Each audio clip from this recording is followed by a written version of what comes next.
किसान सम्मेलन को लेकर के जहाँ तक सवाल है तो आप जानते ही हैं 2014 से पहले जो प्रधानमंत्री जी का वादा था कि हम सरकार में आते हैं, हम प्रधानमंत्री बनते हैं,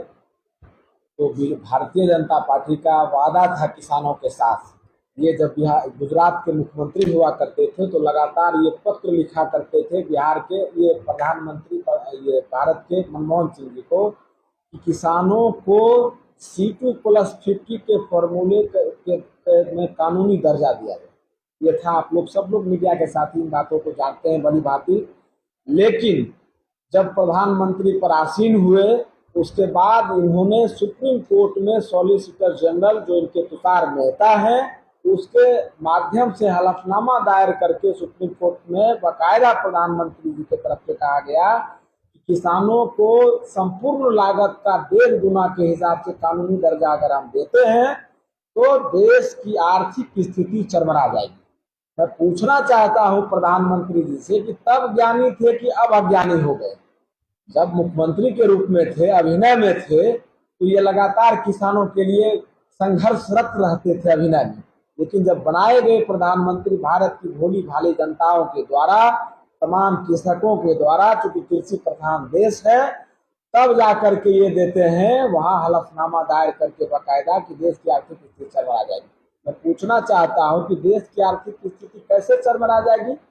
आपको तो संपूर्ण लागत का सिर्फ 1.5 गुना देना है। ऐसा तो आप करेंगे नहीं कि सारा फसल जो 17 लाख करोड़ का है, इसमें कई प्रकार के दलहन तिलहन उन सब लोग चीजों को छोड़कर हम सिर्फ 22 फसलों पर MSP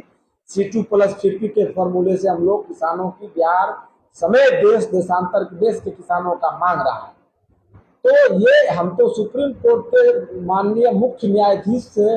मांग करना चाहते हैं कि ऐसे लोगों पर, ऐसे प्रधानमंत्री, ऐसे भारतीय जनता पार्टी के लोगों पर स्वतः संज्ञान लेते हुए देश को गुमराह करने वाला बयान, देश को गुमराह करने वाला हलफनामा पर स्वतः संज्ञान लेते हुए इन पर कानूनी कार्रवाई की जाए और तुषार मेहता को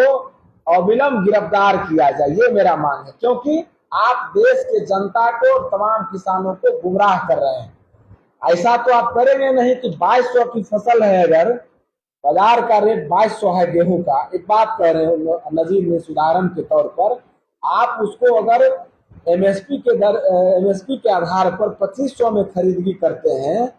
2500 में खरीदगी करते हैं, 2200 अगर बाजार का रेट है तो 300 रुपया अतिरिक्त आपने दिया है, तो 300 रुपया अतिरिक्त देने में देश की आर्थिक स्थिति क्यों चरमरा जाएगी? जब आपने देखा होगा देशांतर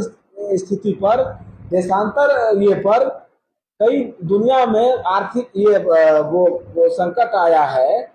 तो भारत में भूकंप जैसे संकट के पश्चात दूसरे देशों से हमने आयात किया है गेहूं का, मक्का का, तो उससे अधिक दरों पर किया है। तो हम लोग क्यों ना चाहें कि बिहार के, भारत के तमाम किसानों का ही फसल हम लोग रख रखाव की समुचित व्यवस्था करके